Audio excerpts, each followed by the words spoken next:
Hi everyone, welcome back to the Jha junction once again. So अपनी जो national education policy जिसे cabinet ने approve कर दिया है, इसके बारे में आज हम लोग डिस्कस करने वाले हैं।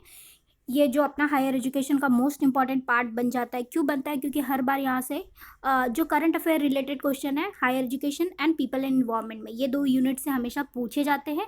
और अकेला खाली आपने अगर ये नेशनल एजुकेशन पॉलिसी को या न्यू एनईपी को आपने कंप्लीट कर लिया तो ऑब्वियसली बात है, आपको मतलब टू क्वेश्चंस कंप्लीट हो जाते हैं रादर देन कि जो आप पूरा करंट अफेयर पढ़ो।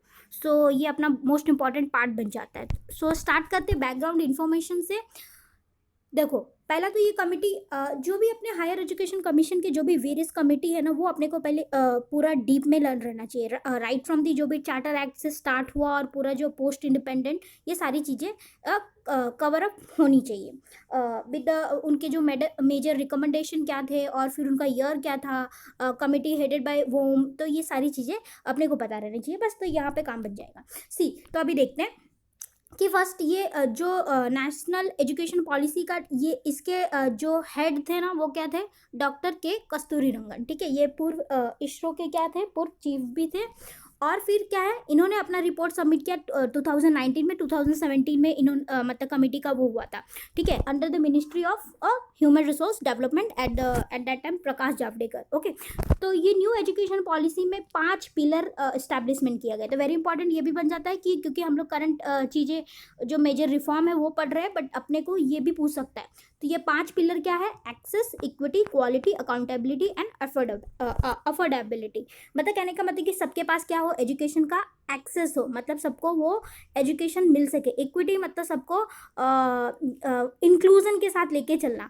क्वालिटी कंटेंट रहना चाहिए। अकाउंटेबिलिटी मतलब ट्रांसपेरेंसी रहनी चाहिए हायर एजुकेशन इंस्टीट्यूट में। एंड फिर अफोर्डेबल रेट में वो क्या होना चाहिए? सबको पहुंचना चाहिए। Now the third is what the policy aims to universalize the pre primary education by 2025 and provide the foundational literacy numeracy for all by 2025। ये क्या, ये पॉलिसी ने ड्राफ्ट की मैं अभी बात कर रही हूँ। तो ड्राफ्ट में क्या हुआ था कि ये सारी चीज़ों को मेजर क्या कहते हैं, आउटकम के रूप में रखा गया था। तो अभी हम लोग इसका बैकग्राउंड डिस्कस कर रहे हैं। तो यहाँ पे ये बोल रहा है कि जो भी 2025 तक क्या करना, universalization of the pre primary education, मतलब सबको एजुकेशन के स्ट्रीम में लाने की कोशिश करना।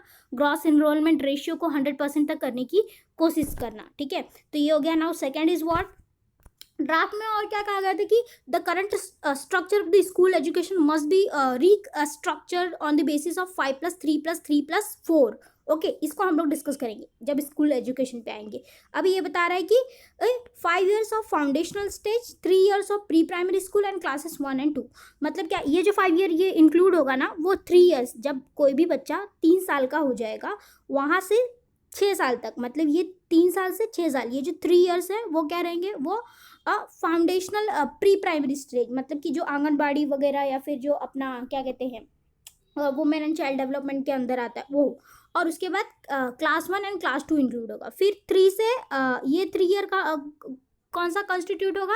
3rd स्टैंडर्ड से लेके 5th स्टैंडर्ड तक। फिर अपना 6 से लेकर 8 और फिर 9th स्टैंडर्ड से लेके 12th स्टैंडर्ड तक। तो ऐसा स्ट्रक्चर बनाने के। तो 3 years of preparatory stage and 3 years of middle stage. Okay, तो क्लासेस 6 to 8 ये हमने देखा। तो ये यहाँ पे, तो ये सब ड्राफ्ट में बोली गई थी ये सारी चीज़ें। अब देखते हैं, the committee identify lack of access a major reason to behind low intake of the higher education in the country. It aims to increase GER to 50% by 2035। Gross enrolment ratio को क्या करना? 50% तक करना। और जो कि करंट में कितना है? 26%। अभी ये ग्रॉस इनरोलमेंट रेशियो क्या होता है? ग्रॉस इनरोलमेंट रेशियो ये होता है कि जो भी पॉपुलेशन है, ये जितने लोगों ने क्या किया, हायर एजुकेशन या फिर स्कूल एजुकेशन में इनरोल किया, और वो जो उनका एज ग्रुप है, वो पॉपुलेशन का जो एज ग्रुप है, पॉपुलेशन का एज ग्रुप, मतलब कहने का मतलब कि सपोज 5 people आउट ऑफ 10, ये 10 पॉपुलेशन, ये 10 लोग वो हैं जो वो उस एज ग्रुप में आते हैं। मतलब हायर एजुकेशन के लिए कौन लेगा कि 17 years या 18 years के ऊपर जो है, और एक एज लिमिट डिसाइड किया जाएगा कि 40 years तक हायर एजुकेशन के लिए, ओके, या 60 ईयर्स के कोई मतलब क्या कहते हैं वो पर्सन नहीं लेगा हायर एजुकेशन में एट दैट टाइम, ओके। तो एक एज लिमिट जो उस पॉपुलेशन का उसको डिसाइड करना, और उनमें से कितने लोगों ने क्या किया, एनरोल किया, ओके। तो ये बन जाएगा क्या, ये 50% बन गया, 50% 0.5, ओके। तो ये हो जाता है अपना क्या, ग्रॉस इनरोलमेंट रेशियो। तो वो रेशियो को क्या करना, 50% तक करना, मतलब 10 में से एटलीस्ट 5 पीपल क्या हो, इनरोल करे, ये हो गया इसका meaning. Now wait Now, draft policy recommends establishing a national research foundation on the autonomous body for funding, mentoring and building the capacity for quality research in India. India में quality research को बढ़ावा देने के लिए क्या करना, एक autonomous मतलब कि एक फ्रीडम, स्वायत्त ऐसी क्या कहते हैं इंस्टीट्यूशन का इस्टेब्लिश करना जो कि क्या करे, रिसर्च को फंड करे। तो ये हुआ। अब ये सब सारी चीज़ें ड्राफ्ट में दी गई थी, और फिर ड्राफ्ट से बहुत सारे जो ग्राम पंचायत है और बहुत सारे लोगों से, मतलब ये 2.5 लाख लोगों से, मतलब पूरा उनके पास रिकमेंडेशन आए कि क्या क्या होना चाहिए। तो उसके बेसिस पे ये क्या हुआ, जो मेजर रिफॉर्म आए वो है अपना ये फर्स्ट हायर एजुकेशन। तो अपने को मोस्टली हायर एजुकेशन से लेना है, स्कूल एजुकेशन पे उतना एम्फेसिस पे नहीं करना, वहाँ पे भी करना है बट उतना नहीं। तो फर्स्ट क्या करना, MHRD ministry of human resource development को क्या कर दिया गया, मिनिस्ट्री ऑफ एजुकेशन कर दिया। Now second is national research foundation, जो हमने अभी देखा, उसका एस्टैब्लिशमेंट किया जाएगा, okay. Now third is internationalisation of the education किया जाएगा, मतलब कि जो भी फॉरेन की यूनिवर्सिटी है उनको भी इंडिया में आके कैंपस लगाने का, और वहाँ पे के उनके साथ मतलब एक कोलैबोरेटिव वर्क करने के लिए क्या कहते हैं अनुमति दे दी गई। Now fourth is was integration of vocational teacher and professional education, okay. Vocational education को, टीचर एंड प्रोफेशनल एजुकेशन को, सबको एक साथ मिला के क्या किया जाएगा, काम किया जाएगा। Now third is setting of new quality higher education has been made easier, okay. तो जो भी क्वालिटी मतलब जिनकी क्वालिटी अच्छी रहेगी, नंबर्स में नहीं, तो उनको क्या करना, उनको स्टैब्लिश करने के लिए उनको उनके प्रोसीजर्स, रूल्स एंड रेगुलेशन को क्या कर दिया गया, ईजी कर दिया गया। Now modern multidisciplinary education and research university Meru, ये याद रख लो, ये modern multidisciplinary education and research university, जैसे IIT है, IIM है, तो वैसे रिसर्च के लिए ऐसा मेरू का स्टैब्लिशमेंट किया जाएगा। तो ये वेरी इंपॉर्टेंट। और नेक्स्ट पॉइंट यहाँ से मेन इंपॉर्टेंट बनता है। चलो wait here,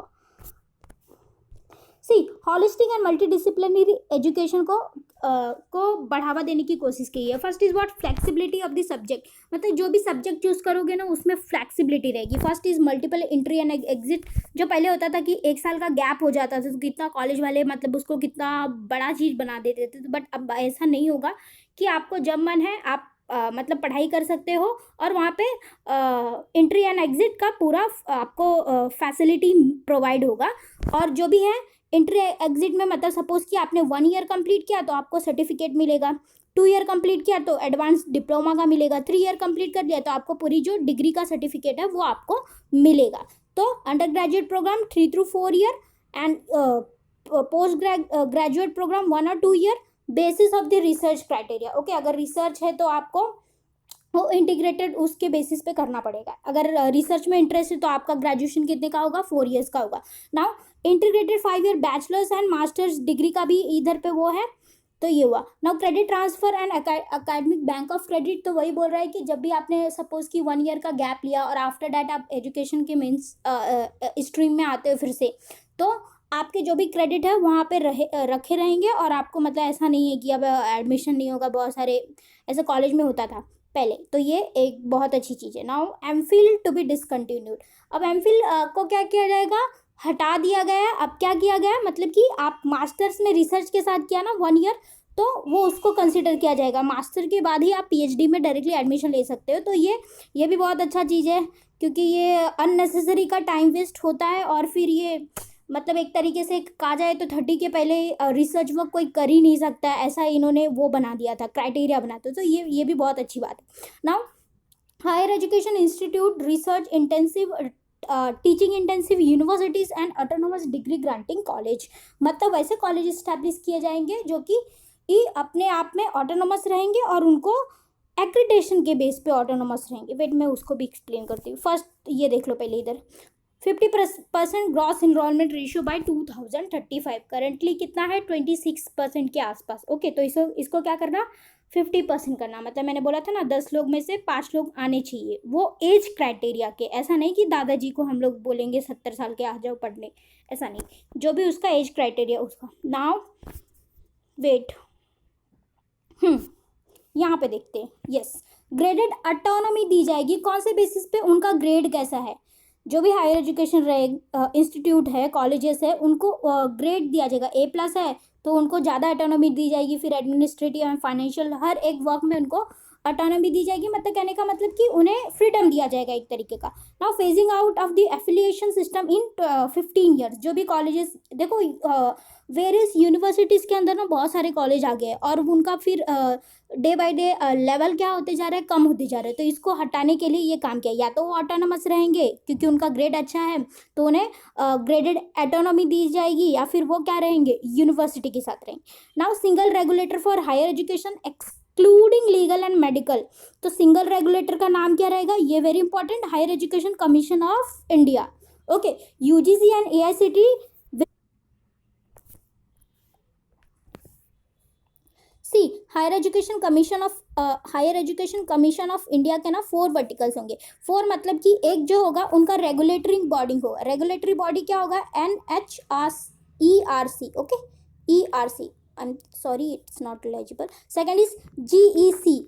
Third is, wait मैं explain कर दी है सबको, HEGC and fourth would be what, NAC।